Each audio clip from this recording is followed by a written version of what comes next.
뜨겁게 맞아주셔서 감사합니다. 반갑습니다, 여러분. 반갑습니다. 여기 동시통역을 하시나요? 하시는구나. 예. 동시통역 하시는 분들 죄송합니다. 저도 통역을 많이 봤는데, 저 같은 스타일의 설교자 굉장히 부담스러워.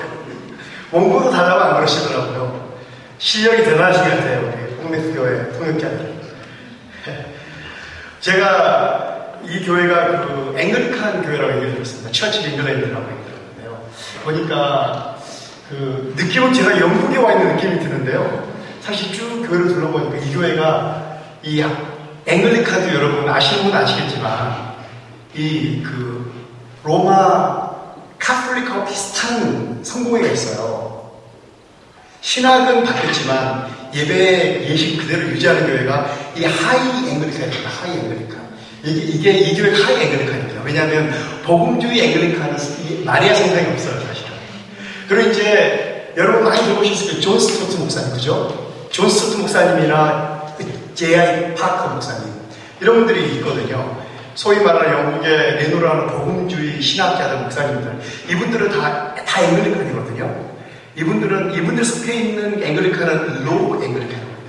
하이 앵글리칸은 이런 거예요. 마리아 성상이 있고 계속 이 철을 피우고, 그렇죠. 복음주의 교회는 한국의 뭐 여러 교회처럼 뜨겁게 찬양하고 컨템포러리 이 그 찬양구하고 예배 스타일이 완전히 그런 거거든요.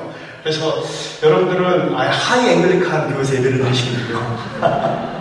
뭐 이게 앵글리칸 교회가 아시잖아요, 여러분. 종교개혁 때 헨리 8세가 로마 교회와 결별하면서 성공회가 생겨나지 않습니까? 그러다 보니까 이제 그 안에는 내분이 굉장히 많았어요. 근데 이제 마리아 성상을 이렇게 갖고 있는 거는 뭐 로마 카톨릭하고 예배 의식이나 형식과 비슷한 거죠. 이 말씀 드리려고 온 건 아닌데 좀 여러분이 도움이 될까 해서 말씀드린 겁니다. 저는 김승천 목사님은 굉장히 제가 개인적으로 존경하고 저한테 큰 형님 같은 분이세요. 제가 목사님을 처음 뵌 경우는 1월이거든요. 제가 목사님 뵈면서 목사님 안에 불이 있으시구나 느꼈어요. 불. 저는 불을 달리 말하면요, 뜨거운 생명력이에요, 생명력. 그게 목사님 안에 있으시더라고요. 동의하세요? 많은 분들이 이렇게 노딩을 하시는데, 진짜 그러세요. 제가 보기엔 목사님 안에 뜨거운 게 있으세요. 하나님 부어주시고. 목회 목사님에게 있어서 굉장히 중요한 부분이겠죠. 여러분의 끊임없이 생명력을 나누셔야 하기 때문에 그 안에 이 생명이 펌핑하고 있다는 게 느껴지더라고요. 제가 1월 달부터요, 저는 런던 남쪽에서 살고 있거든요. 근데 1월 달부터 지금까지, 거의 한 달에 2번씩 런던과 파리를 왔다 갔다 했습니다. 정말 불이 나게, 때로는 유로스타로, 때로는 비행기로 잘 다녔죠. 그리고 이제 뭐 차로 직접 오기도 하고요. 그렇게 제가 와서 한 일이 뭐였냐면은, 말씀 좀 다 드리겠지만, 기도 선교를 준비한 거예요. 기도 선교. 그게 생소하잖아요. 기도 선교. 기도면 기도고, 성경은 성경이 왜 기도 성교입니까? 왜 사이드 바이 사이드로 기도와 성경 붙어 있습니까? 이거를 준비하면서 제가 계속 왔다 갔다 했거든요. 그래서 제가 목사님께 올 때마다 목사님 개인적으로 뵈면서 이 사역 준비되는 진행되는 경과들을 제가 보고를 드렸어요. 사실 그럴 필요는 없거든요. 근데 우리 김승청 목사님 이걸 좀 아셔야 되겠다라는 마음의 생각이 있었어요. 그래서 목사님 따로 개인적으로 커피도 마시고 또 식사도 하면서 진행되는 그 사역의 경과 내용을 쭉 보고를 드렸죠. 그래서 목사님께서는 아마 이 기도 선교에 대해서 많이 이해를 하고 계실 거라고 생각을 합니다. 여러분들 매 주일마다 광고 나오잖아요. 통역자 모집하는 광고. 사실 제가 굉장히 영어적인 표현으로 desperate 합니다. 제가 간절한 게 있어요. 통역자를 다 못 구했거든요. 이 기도 선교를 말씀드린 것처럼 기도 선교라는 게 굉장히 새로운 개념이에요. 새로운 개념인데 오늘 본문에 여러분들이 이제 우리가 살펴봤던 것처럼 마게도냐 환상이지 않습니까? 이 마게도냐 환상을 생각할 때 이거 2000년 전에 바울이 소아시아 지역에서 복음을 증가하고 있을 그 당시에 놀라운 부흥의 역사가 일어나는 거거든요. 바울이 가서 복음을 전하는 것만 믿는 자가 막 생겨나는 거예요. 이 부흥이 아니고 뭐가 있습니까? 성령이 막 기름 부으시니 성령께서 여러분들의 눈을 막 여시는 거예요. 복음을 반을 갖지 않습니까? 사람들이 막 예수 그리스도를 주로 고백하고 나오는 역사가 막 진행되는데 어느 부분에 보니까 성령이 7절에는 예수의 영, 이 복음 사역을 막으세요. 이상한 가수들은. 왜? 생명의 복음의 진리를 영혼들에게 적용하시는 분이 성령이거든요. 성부의 구원의 계획과 그 성부의 구원의 계획의 십자가의 죽으심과 부활의 영광으로 완성하신 성취하신 그 예수 그리스도의 복음을 지금 말씀을 듣는 자에게 적용하시는 분이 성령이신데, 성령께서 역사하시는데 지금 이 귀한 하나님 나라 사역을 막고 계세요. 왜 그러냐는 거죠. 왜? 그렇지 않습니까? 막고 계시는데 그냥 막으시는 게 아니잖아요. 하나님께서 막으실 때는 뜻과 분명한 목적과 계획이 있으시겠죠. 근데 오늘 9절에 보니까 바울이 환상을 하는 거예요. 환상. 그 환상이 뭡니까? 환상 속에 듣는 게 뭡니까? 그 마세도니아인, 영어로 마세도니아이라고 하는데요.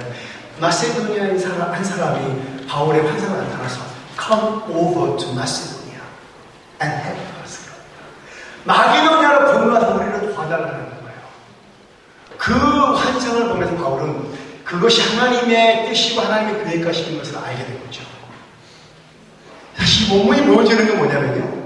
마게도냐인으로 나타나는 이 한 사람은, 환상 때 나타나는 사람은 유럽인이라고 했어요. 유럽 사람.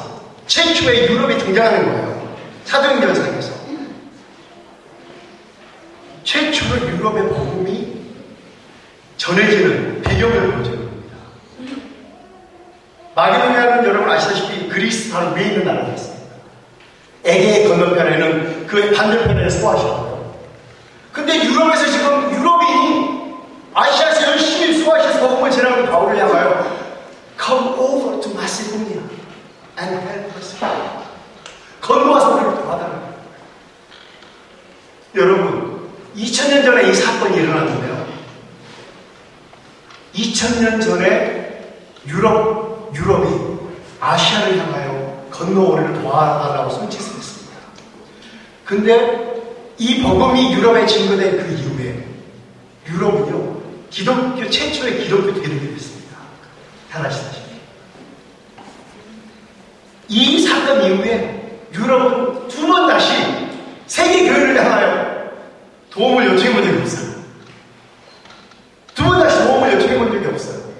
되려 유럽 교회들이 소유럽을 중심으로 해서 영국, 프랑스, 독일, 스위스 이런 네덜란드 이런 나라들이 복음의 엄청난 하나님 나라의 도구가 되어서서 전 세계의 십자가의 복음을 증거하는 하나님 복음의 이 선교의 도구로 사용받지 않습니까?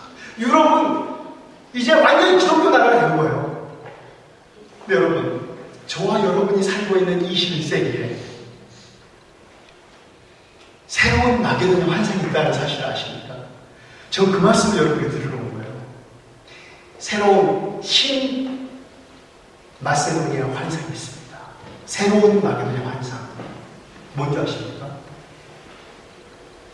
영국 교회와 프랑스 교회, 유럽 교회들이 지난 2000년 동안 한 번도 세계교회를 향한 도움을 요청해 본 적이 없거든요. 그런데 한국교회를 향하여 두 손을 이렇게 하면서 서서 간절한 이 포즈로 한국교회 향하여 다시 건너와 우리를 도와달라. 다시 건너와 우리를 도와달라. 이 외침을 저는 현장에서 제 귀로, 제 눈으로 보고 있는 거예요. 이걸 여러분에게 말씀드리려고 왔습니다. 여러분, 제가 기도 선교라고 말씀드렸잖아요. 기도 선교. 기도로 선교를 할 수 있습니까? 저는 이 개념을 제가 만들어낸 게 아니라 제가 만들어낸 개념이 아닙니다. 제 파선교회가 기도로 선교하는 교회거든요. 이 얘기를 저는 되게 불편했어요. 기도면 기도고 선교면 선교. 왜 기도가 선교입니까? 이게 제 반문했거든요. 제가 기도를 하면서 하나님, 그렇다면 누가 기도를 통해 선교를 할 수 있습니까? 이 생각을 한 거예요. 보통 우리가 선교하면은 그게 프랙티컬한 선교를 생각하잖아요. 뭐 준비해가지고, 뭐 드라마 준비하고, 뭐 홀리데이 마이블 클럽 같은 거 이런 거 막 프라티컬한 거, 옷 같은 거 준비하고, 우리 생각이 늘 경제적인 지수에 가난한 곳으로 가야 성경의 생각을 그러는 거예요. 그런데 여러분, 이 기도 선교에 대한 고민을 할 때 하나님께 제게 주신 인사이트가 있었어요. 남자는 누가 기도로 선교를 할 수 있느냐? 이 질문을 딱 하고 저는 제 마음에 감동이 딱 왔어요. 기도를 믿는 사람이 기도로 선교를 할 수 있구나. 굉장히 좀 독특한 진술을 아닙니까? 기도를 믿는다. 이게 굉장히 좀 의아하지 않습니까? 기도를 우리가 안 믿습니까? 근데 가만 보면요. 기도를 믿지 않고 기도할 수 있더라고요. 여러분, 가능합니까? 기도를 믿지 않고 할 수 있습니까? 할 수 있어요. 우리만 기도합니까, 여러분? 기독교만 기도합니까? 아니잖아요. 천주교도 기도하죠. 이슬람도 기도하죠. 더 많이 하잖아요. 불교도 기도하죠. 제가 한국에 가면 산을 방문하면, 산에 가보면요. 이 기도 집회가 어마어마해요, 절에도. 우리 기도가 이런 이방 종교들과 차별화되는 이유가 뭐가 있을까요? 뭐일까요? 바로 기도의 대상이거든요, 기도의 대상. 우리가 드리는 기도의 대상이 살아계신 하나님이, 성경의 하나님, 창조의 하나님이기 때문에 다른 거죠. 우리가 이 기도를 믿는다는 것은요, 하나님을 아는 지식과 아주 굉장히 긴밀하게 연관이 되어 있습니다. 하나님을 아는 지식이 깊어지는 만큼, 그 하나님에게 확신이 있는 만큼 우리 기도할 수 있게 됩니다. 기도도 확신 가운데 할 수 있습니다. 기견인가가 아니라 확신 가운데 살아계신 하나님이, 내 아버지신 하늘의 아버지께서 그 하나님이 내 기도를 들으실 뿐만 아니라 응답하시는 분이시고 내분은 놀랍지 않습니까? 하나님은 인격적이셔서 우리의 기도를 들으실 뿐만 아니라 응답하시는 분이시다는 거예요. 이 기도로 선교를 한다고 했을 때 사실 여러분, 제가 생각을 해봤어요. 물론 선교를 제가 제 말을 오해하시면 안 됩니다. 기도로 선교를 해야 한다는 얘기는 아니에요. 기도만으로 선교를 한다는 얘기가 아니고요. 이 기도는 물론 동시적으로 의료 사역도 있고 학원 사역도 있고 다양한 사역들을 해야죠. 교회 개척 사역도 해야 되고 부재도 해야 되고 많이 해야 되죠. 그러나 이 기도로 하는 선교가 독특한 건 뭐냐면요. 여러분, 사실 선교제는 굉장히 치열한 영적 전쟁터잖아요. 영적 전쟁터에서 우리가 단기 선교를 간다거나 아니면 한다고 했을 때 우리가 할 수 있는 게 굉장히 제한적이에요. 그 현지에 대한 이해도 부족하고요. 현지의 영적 지도도 우리가 알 수 없고 영적인 온도도 파악이 안 된 상태에서 그냥 가서 그냥 우리가 준비하고 하고 오는 거예요. 그러나 여러분 보시죠. 이 기도를 통해서 하는 선교는 뭐냐면요. 그 현장의 상황들을 우리가 기본적인 인포메이션을 가지고 하나님 앞에 그 교회와 그 지역과 그 민족을 위해서 하나님 앞에 그 모든 기도 제목을 올려드리고 오는 거예요. 응답은 하나님께서 정하실 때 하시겠지만 우리는 그 살아계신 하나님 앞에 그 지역과 그 종족들을 올려드리고 오는 거예요. 저는 생각보다 이것만 확실한 선교가 있겠다는 생각이 들더라고요. 근데 이렇게 선교하다 보면요, 우리가 살아나요. 우리가 선교하는 우리가 살아나요. 자, 여러분, 기도 선교와 제목이 굉장히 좀 거창하잖아요. 유럽 선교와 한국 교회의 선교적 삶. 논문 제목 같잖아요. 그죠? 논문 제목 같지 않습니까? 사실 이거는 뭐 석사 논문 하나는 충분히 쓸 수 있을 것 같아요. 이 질문은 제가요, 저는 이제 신학대학원을 미국에서 했습니다. 저 한국에서 이제 학부 과정을 마치고 총신대학교를 나왔거든요. 총신대학을 마치고 저는 99년 12월 결혼과 동시에 영국 웨일즈로 제가 갔어요. 그 웨일즈에서 제가 하급차 갔지만은 그 웨일즈의 현지 교회에서 사역을 하게 됐습니다. 스완스에 교회에서 사역을 5년간 하면서요, 영국 교회의 영적인 현실을 다 보게 된 거예요. 그리고 그 있는 동안 그 당시에 2000년, 2001년, 2002년, 2003년 그 당시에는요, 한국 교회가 자랑할 만한 사건이 하나 있었어요. 물론 지금도 진행형이긴 하지만 한국 교회가 미국 다음으로 선교사를 많이 파송한 나라가 된 거예요. 선교사 통계적으로, 선교사 통계가. 놀랍지 않습니까? 작은 땅덩어리에서 미국 다음으로 선교사를 많이 파송한 나라가 됐어요. 기독교 역사 불과 150년밖에, 길면 150년밖에 안 됐어요.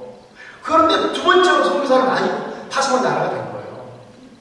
근데 저는 유럽에서 있었기 때문에, 유럽의 영국에 제가 사역을 사역을 하면서 주변에 선교사님들을 이렇게 그 교류할 기회가 있었는데요. 제가 좀 이런 질문을 받았어요. 하나님, 한국 선교사님들이 아프리카와 동남아시아나 중남미 또 이 여러 다른 제3세계에서 많은 아름다운 열매들을 맺고 계시는데 유럽은 왜 이렇습니까? 이런 질문이 있었어요.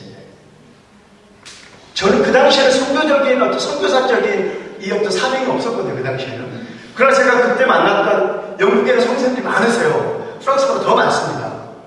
근데 그 청년회 때 영국을 향한 무너져가는 유럽 교회를 마음에 품고 오셨던 선생님들이 5년, 10년 지나면서요. 이 열정을 다 잃어버리신 거예요. 좀 이건 너무 좀 과하게 표현하는데 열정을 다 잃어버렸다는 게 아니라 그 메인스트림 교회로 이 주류 사회로 들어가서 백인들에게 복음을 증거하고 백인들에게 영적인 영향을 끼치는데 한계에 부딪히면서 다 외곽 사회로 물려나는 거예요. 정말 굉장히 저에게는 도전이었어요. 하나님 이게 뭡니까? 한국교회 선교는 저 3세계 가난한 저런 나라에서 선교를 해야 한다는 얘기입니까? 그렇다면 이 유럽 땅 우리에게 복음을 전해준 이 유럽 교회는 누가 성경을 해야 됩니까? 이게 저한테 숙제였었어요. 그러면서 제가 이제 2004년 말까지 웨일즈에 있다가 2005년부터 제가 보스턴에 있는 신학교에서 학업을 하게 됐거든요. 그러면서 제가 학업을 하면서 영국에 있을 때 영국교회 사역을 하고 보스턴 학업하면서 미국 교회 사역을 하면서요. 제가 굉장히 이렇게 성부가 되었는데 한국에 제가 2009년에 이제 영국에 다시 돌아오기 위해서 다시 한국에 돌아갔는데요. 그때 저에게 많은 변화가 일어났어요. 어떤 변화가 일어났냐면요. 1차적으로 저는 일사단이라고 사무전선에서 저는 예수를 만났어요. 분에서 예수를 만난 거예요. 불신의 아들이 태어나가지고. 총 들고 보조서는 그 일사단에서 38선 탈책선에서 제가 예수를 만났어요. 얼마나 뜨거웠겠어요. 그래서 제가 그 당시에 90년 초반이거든요, 그때가. 90년 초반에 제가 이제 예수를 만나고, 전방에, 1년 동안 전방에 있다가 약간 후방이죠.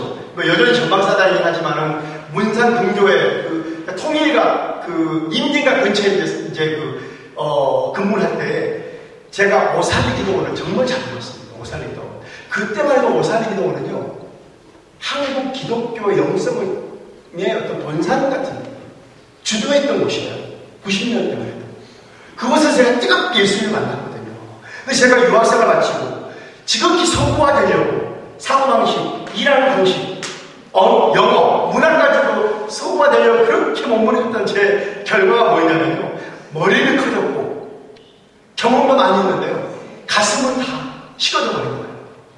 정말 제가 너무 메말라 있더라고요. 영적으로. 제 심령이.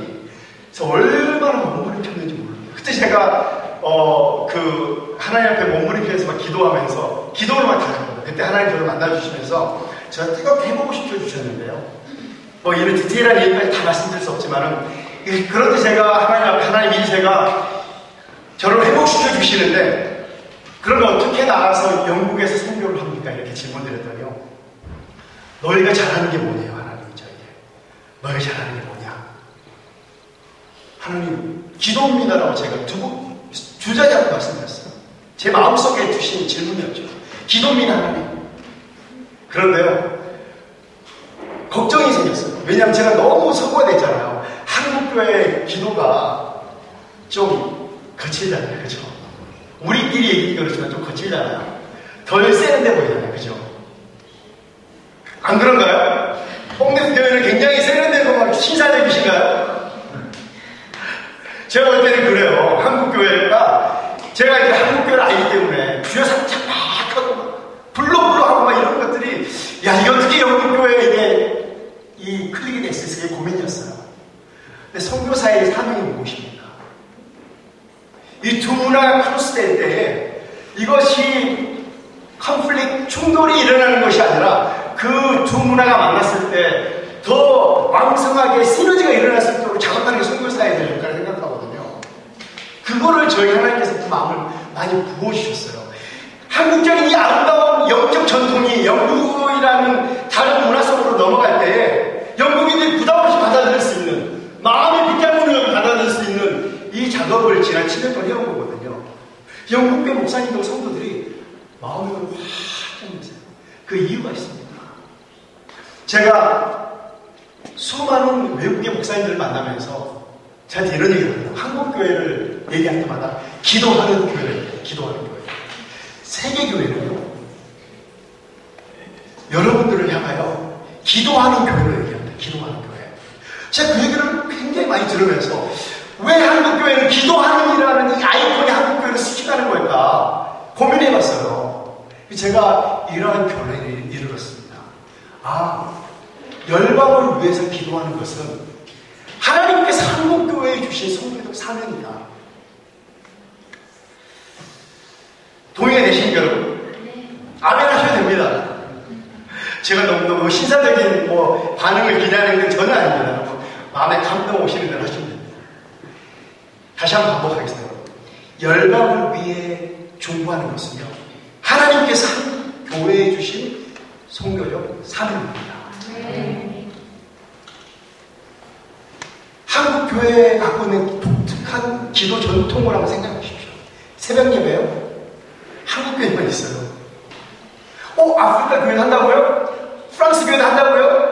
한국 성사님이 계신가 그러겠죠. 제가 런던에서 이 여러 나라 목사님들과 기도회를 한 적이 있는데요. 기도를 하는데 갑자기 어느 분이 주여를 세 번을 부르는 거예요. 제가 깜짝 놀랐어요. 기도를 마치고 제가 물어봤죠. 아니 아까 로 쓰게 했는데 그거 어디서 번역을 했더니요. 제가 웃으면서 자기 나라에 있을 때 아프리카 목사님이셨거든요. 한국 성사님한테 배웠대요. 주여 삼창을 수출하는 나라 한국입니다, 여러분. 새벽 예배를 수출하는 나라 한국이에요. 이런 얘기를 자주 듣거든요. 근데 여러분, 우리 조상들하고 생각해 보십시오. 조상들. 복음이 막 증언했을 때 우리 조상들은요, 은혜의 복음에 감격해서 새벽으로 밤을 지새면서 기도했어요. 찬양하고 기도하고 회개하고 눈물 콧물 쏟아내면서. 저는요, 지극히 서구화된 사역자임에도 불구하고 저는 지극히 한국적인 걸 좋아합니다. 지극히 한국적인 게 가장 세계적이라는 걸 저는 얘기할 수 있습니다. 가장 한국적인 것이 가장 세계적일 수 있다고 저는 확신합니다. 이거를 들고 제가 유럽의 목사님들을 만나고 다니는 겁니다. 물론 이걸 어떻게 이분들에게 소개하느냐가 중요하죠. 근데 여러분, 제가 수많은 유럽의 목사님들에게 한국교회의 선교적 사명은 열방을 위해서 기도하는 겁니다 라고 얘기했어요. 어느 분도 감동하지 않는 분이 없어요. 자, 영국교회 한번 생각해봐요. 영국교회. 영국 성사니까 제가 쉽게 한번 말씀드릴게요. 제 영국 성사는 제가 이렇게 하나님, 영국교회는 지상의 교회가 누릴 수 있는 최고의 영광을 누린 교회입니다. 종교개혁의 나라입니다. 청교도의 나라입니다. 위대한 부흥의 나라입니다. 수많은 부흥이 몇 세기에 걸쳐서 지속됐거든요, 영국 안에. 영국은 모든 세계적인 월드와이드라는 표현이 다 영국에 해당되는 거예요. 세계적인 신학교, 세계적인 선교사들, 세계적인 선교단체들, 세계적인 선교가들, 세계적인 신학자들, 다 세계적이에요. 그게 영국교회입니다, 영국교회. 저는 하나님, 영국교회가 감당해온 사명이 무엇인가 생각해봤어요. 자, 뽕리프 교회가 하나의 지역교회였어요. 예수님 몸된 교회인데요. 뽕리프 교회의 건물을 벗어나서 이 전 세계의 교회를 예수 그리스도의 몸이라고 생각했을 때, 영국 교회가 이 세계 교회 안에서 감당해온 사명이 무엇인가? 저는 이 생각을 할 때요. 영국 교회는 의심의 여지 없이 이 머리의 역할을 해오는 교회구나. 진리를 보존하고 선교의 전략을 세워서 수많은 선교생들을 영국에 불러들여서 저들을 다시 훈련해서 전 세계 복음 사역에서 내보내는 그 역할을 해왔거든요. 지금도 그런 역할을 하고 있어요. 부분적으로. 의심의 여지 없이 영국교회는 머리의 역할을 감당하는 겁니다. 근데 영국교회가 죽어있나요? 죽어있지는 않은 거거든요. 저희는 영국교회를 잠잠하다고 합니다. 잠자는 영국교회 그런 과거에 저희들이 갖고 있는 유산 때문에 저들을 영적인 거인이라고 명하는데요. 이 영적 거인이 잠들어 있는 거예요. 자, 여러분, 두뇌가 활동을 하면 어떻게 되죠? 몸이 활동을 안 하는 거예요. 움직일 수가 없는 거죠. 뇌의 중요한 기능 중에 하나는 명령을 보내는 거잖아요. 온몸에. 근데 뇌가 일을 안 한다. 그냥 우리 거의 코마 상태에서 있는 거죠. 자, 하나님으로부터 받은 성교적 사명이 있어요, 영국교회가. 그 사명을 지금 내려놓고 있다는 거예요, 영국교회. 하나님은 이 영국교회를 깨우기를 원하시는 거예요. 깨우는데 그냥 푹 찔러서 깨우는 게 아니고, 머리를 세게 때려서 깨우는 게 아니고, 가장 신사적으로, 감동으로 깨우라는, 감동으로 깨우라는 거예요. 그래서 저희가 이 기도 선교를 시작하면서 놀라운 일들이 일어나기 시작한 거죠. 그래서 제가 말씀드린 것처럼, 저희는 영국교회를 들어가서 사람들을 가르치거나 이 사람들이 하지 않고 있는 것을 막 지적하거나 이런 게 아니라, 비판하는 것이 아니라 그저 우리에게 주신 사명이 열방을 위해 기도하는 거기 때문에 영국교회 강단에 올라가가지고 우리가 눈물로 기도하는 겁니다. 요즘에는 영국 성도들이 많이 참여를 해요. 영국 성도들이 30명, 40명씩 우리 친구가 함께 기도를 합니다. 그 시간을 통해서 영적인 전염이 강하게 일어나는 거죠. 그래서 저희가 기대하는 거는 우리 팀들이 떠난 그 다음에도 영국 교회 교우들이 계속해서 그 자리, 기도 자리를 이어가기를 원하는 거죠. 자, 프랑스는 어떠냐고요? 여러분이 살고 있는 프랑스 땅, 이 땅이 어떤 땅일까요, 여러분? 생각해 보셨습니까? 이 땅이요, 부흥의 땅입니다. 부흥의 땅. 좀 생뚱맞습니까? 부흥의 땅이라고 하니까요. 여러분, 16세기에 종교개혁이 진행되는 거 한참 꽃을 피우는 그 시기에요. 이 신뢰할 만한 통계를 보면요, 프랑스 인구 25%가 개신교가 됐습니다. 놀라지 않습니까, 여러분? 놀라운 수치자가 25%. 어떻게 25%의 이 큰 땅덩어리의 인구가 개신교인이 됩니까? 그 당시에 이 전 유럽을 로만 카톨릭이 덮고 있었는데요. 그 영적인 어두운 가운데 생명의 복음의 빛을 받는 이 블라스인들이 생명의 복음에 반응하는, 집에 반응하는 거죠. 근데 여러분, 25%의 인구가 기독교에 된다는 거, 이거 부흥이 아니고서는 불가능합니다. 부흥이 아니고서는. 전 그래서 이 땅에 하나님께서 놀라운 부흥을 부어주신 땅이라고 저는 확신합니다. 그런데 여러분, 이 부흥의 샘물이, 하나님께 허락하신 부흥의 샘물이 있었는데, 이 왕과 또 로마 교회의 조직적이고 체계적이고 아주 주도 면밀한 핍박과 박해로 인해서 이 부흥의 샘물이 다 막아버렸어요. 막아버린 거예요. 그래서 개신 인구가 1% 미만까지 떨어졌어요. 1% 미만까지.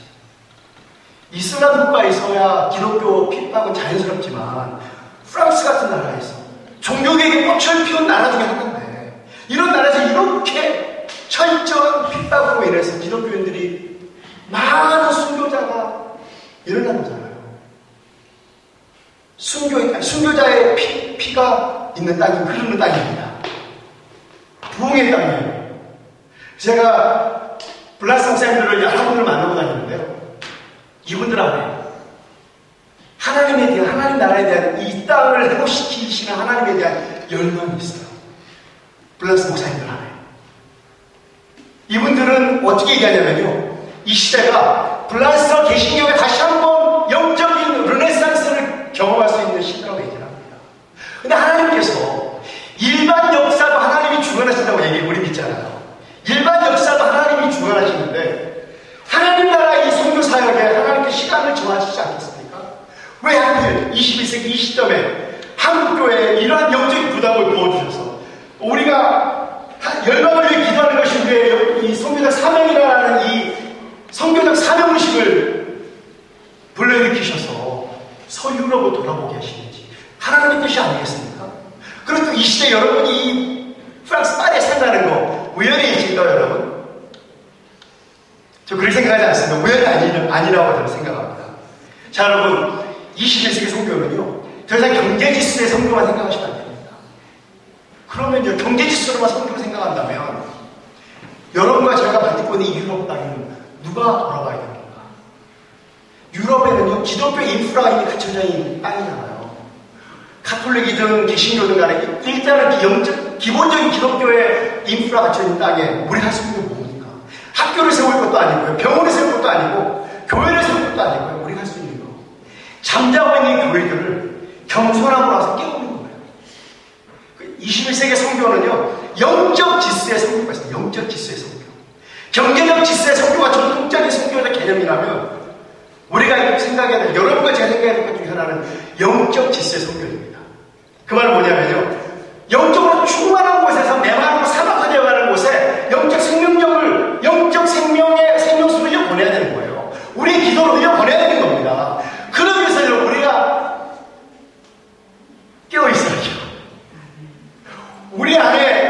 기도가 영적 생명력이 차고 넘쳐야 되는 거예요, 여러분.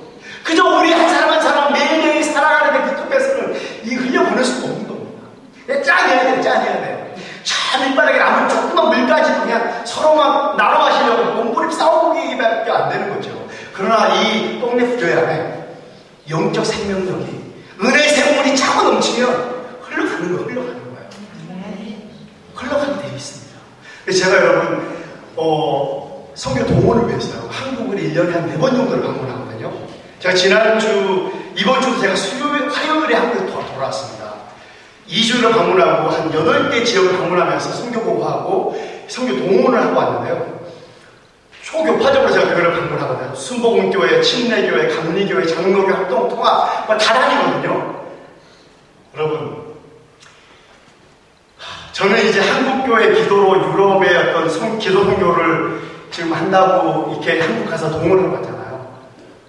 제가 갈 때마다 제가 하는 게 있어요. 사역하고 그 다음날 새벽에는요, 꼭 그 지역에 있는 교회에 새벽 예배를 나갑니다. 뭐 제가 검사로 가는 게 아니고 제가 살기 위해서 새벽에 교원들과 기도하는 시간이 너무 좋잖아요. 가서 기도를 하는 제가 느끼는 게 있어요. 교국교회의 기도가 너무너무 화석화되어 간다는 거예요. 화석화되어 있습니다. 새벽 예배 모양은 그대로 있어요. 금요철의 모양은 그대로 있어요. 그러나 제가 볼 때는 생명력, 영적인 역동성이 너무너무 떨어졌어요.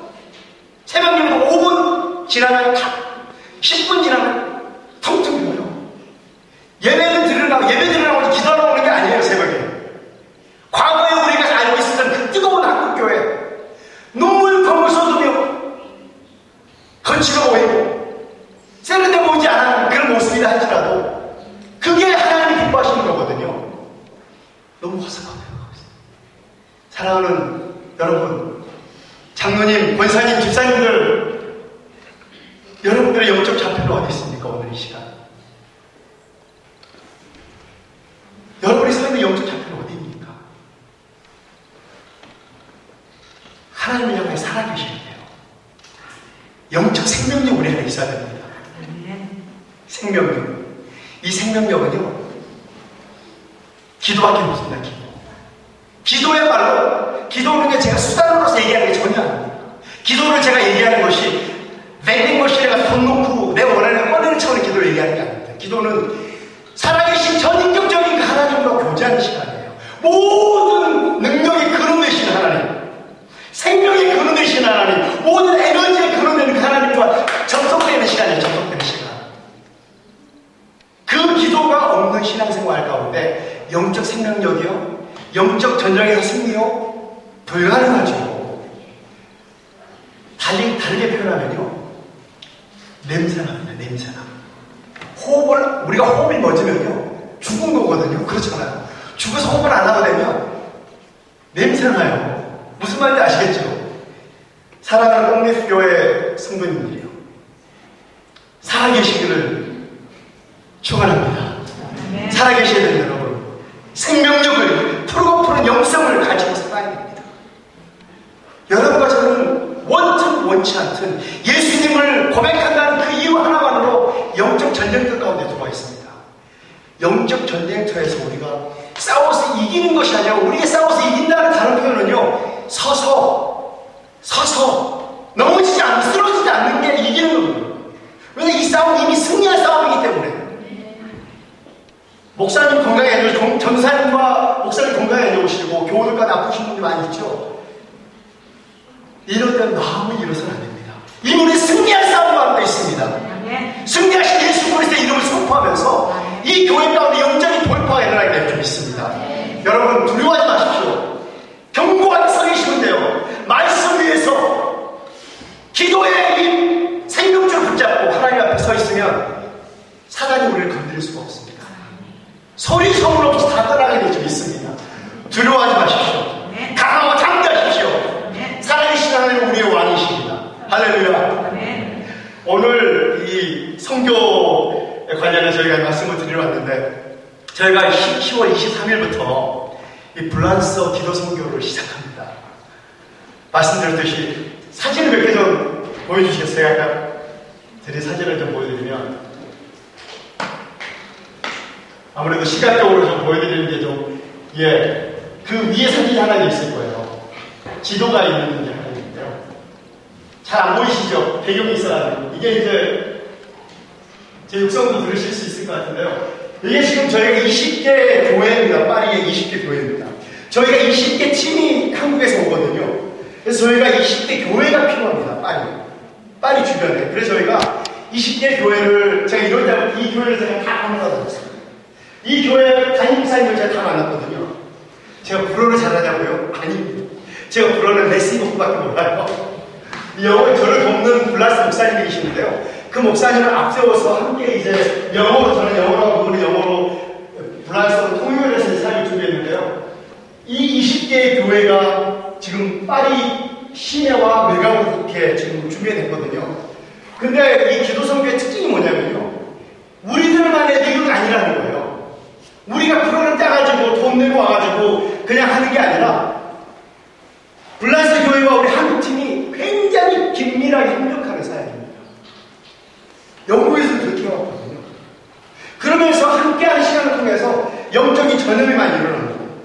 영적 전염이라는 것은 우리 팀들이 가져온 그 프랑스 땅을 향한 하나님 주신 마음들, 거룩한 부담들을 가지고 막 기도할 때 블라스 교회 성도들이 우리 안에 있는 열정을 갖게 되는 거예요. 그래서 저들이 우리 팀이 떠난 다음에도 기도자를 계속 이어가는 거거든요. 저희가 이 20개 교회를, 20개 팀이 있고 20개 교회가 이렇게 있잖아요. 근데 블라스가 20개 교회가요. 우리 팀이 공항에 딱 도착하는 그 순간에 공항에서 픽업을 다 하는 20개 교회가. 픽업을 해서 머무는 동안 한 4박 5일 정도 되거든요. 4박 5일 동안 아침, 점심, 저녁을 블라스 교회가 다 성도님들이 요리를 해서 준비를 하게 됩니다. 그리고 우리 팀들이 기도하는 시간, 그 블라스 교회의 강단에서 기도하는 시간에 블라스 교회 성도들이 함께 기도합니다. 저희가. 근데 생각해보세요. 이렇게 긴밀하게 진행되는 사역인데 통역이 없이 가능하겠습니까? 통역이 없이 불가능한 사역인 거예요, 이게. 제가 지금 굉장히 긴박한 상황인데요. 통역자가 20명이 필요한데 저희가요, 지금 17명밖에 못 모았습니다. 17명씩이나 못 모은 거군요. 3분이 더 필요합니다, 3분. 제가 사실 이 간절한 마음으로 목사님께서 연락을 주셔서 제가 한국 딱 런던 히드로공항에 딱 도착하는 그 시간에 목사님께서 연락을 주셨거든요. 목사님 제가 가겠습니다. 목사님 안 계시는 강단을 여러분 말씀으로 섬기는 것도 섬기는 거였지만 제 마음속에는 목사님 뽕네트교회 통역자 3명을 세워주십시오. 그런 마음 같습니다. 여러분 단순한 통역이 아니죠. 여러분. 거룩 하나님께서 이 시대에 행하시는 이 블라스 교회 안에 선교 사역에 동참하시게 되는 겁니다. 휴가? 좀 시간을 많은 분들이요. 이미 여러 휴가를 다 반납하고 오시는 분들이 많으세요. 한국에서 오시는 분들은. 자기 돈 들여가지고 침낭 들고 오세요. 침낭 들고. 호텔에서 머무는 게 아닙니다. 이분들이. 그 블라스 교회에서 먹고 자면서 기도하는 겁니다. 정말 희생적인 기도를 하는 겁니다. 사랑하는 여러분, 이 아름다운 선교의 발걸음에 여러분 동참하고 싶은 마음 안 드십니까? 안 드세요? 오늘 예배 끝난 다음에 많은 분들이 좀 이거를 전사님 말씀하시겠지만은 이거 전체를 하게 오르신 분들은 날짜 한 2, 3일 정도 이렇게 하셔도 괜찮습니다. 전사님께 꼭 좀 신청해 주시면 감사하겠습니다. 사진을 좀 이렇게 보여드리면요. 블라스 목사님들과 저희가 1차 기도회를 가졌습니다. 20개 교회 목사님들 모시고요. 한식 뷔페를 준비해서 이렇게 잘 안 보이시는데 지금 배경 때문에 넘겨주십시오. 기도회를 가졌습니다. 함께 목사님들과 제 넘겨주시고 이렇게 제 왼쪽에 있는 사람이 저고요. 제 바로 오른쪽 저 왼쪽에 있는 분이 그 프랑크 목사님이라고요. 콘다빌이라는 여기 파리 남쪽 지역의 콘다빌이라는 곳에서 사역하는 프랑스교회 담임 목사님이세요. 저분이 저를 도와서 이 사역을 다 준비하신 거거든요. 넘겨주십시오. 2차 파리 기도회는요. 이 교회 아까 1차 파리 기도회는 저희가 파리 침례교회에서 가졌습니다. 그리고 2차는 이 파리의 최초의 개신교회, 나폴레옹이 아마 줬다고 그러더라고요. 개신교회. 그 교회에서 저희가 가졌습니다. 목사님을 모시고 9월 아마 13일인가 되는 것 같습니다.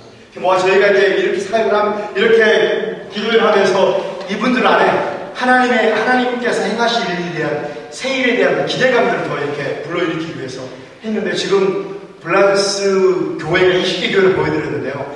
20개 교회가 한 교단의 교회가 아니고요. 7개의 교단의 교회들이 다 모여 들어와 있습니다. 아시는 분들 아시겠지만은 개신교의 큰 조직이 하나의 페더레이션이라는 게 있고 끄레프라는 게 있는데요.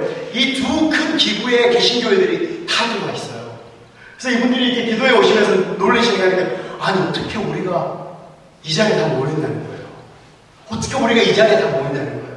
그래서 저는 그 얘기를 들으면서 하나님께서 이 시대의 블란스 교회 가운데 놀라운 일들을 계획하고 계시는구나. 이 저희의 포지션이 이렇습니다. 저희는 이분들에게 기도를 가르쳐주는 것도 아니고 절대 아닙니다. 기도를 가르쳐주는 것도 아니고 한국교회의 기도를 자랑하는 것도 아니고 한국교회 성경을 자랑하는 것도 결코 아닙니다.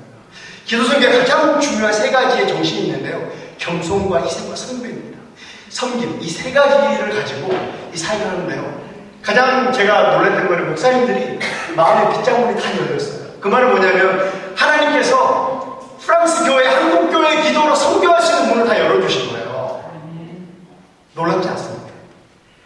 이것이 지속되기 위해서는 저희가 이 초심의 마음을 잊지 않고 겸손하게 이 교회를 위해서 기도하고 그냥 저희는 그냥 있는 등 없는 등 하나님 앞에 간절히 부르짖고 돌아가는 거예요. 여러분 파리에 계신 여러분들에게 또 사명이 있지 않겠습니까? 저는 파리에 있는 한인교회들이 감당해야 될 사명이 있다고 생각을 합니다. 그게 뭔지는 모르겠지만 여러분 더 관심을 가져주시고 이 사역에 좀 위에서 기도해 주시면 감사하겠습니다. 넘겨주시면요. 예. 마지막 저희가 이제 10월 29일에요. 그 어메리칸 처치 파리스라고 여러분 세미강변에 미국인 교회 아세요 혹시? 큰 미국 교회 있잖아요. 거기 저희가 이 셀리브레이션을 합니다. 프레어 셀리브레이션을 해가지고요. 여기에 이제 블란스 교회 목사님들과 성도님들 한국에서 오신 모든 팀들이 모여가지고 아프리카 교회까지 함께 모여가지고요. 그날 파리를 위한 기도회를 했습니다. 이 자리에 여러분 오셔서 정말 도가니 같을 거예요. 정말 뜨겁게 올려드린 기도의 자리에 오셔서 저 은혜도 누리시고 하나님께서 이 시대 가운데 이 시대에 이 유럽 땅에 생하신 일들을 함께 나누는 귀한 시간이 되길 원합니다. 조사님 찬양 좀 있을까요? 시간이 괜찮은가요? 찬양 같이 하나 하고요. 좀 불편하지 않으시면 일어나셔서 불편하신 분은 앉아 계시고요. 불편하지 않으면 일어나셔서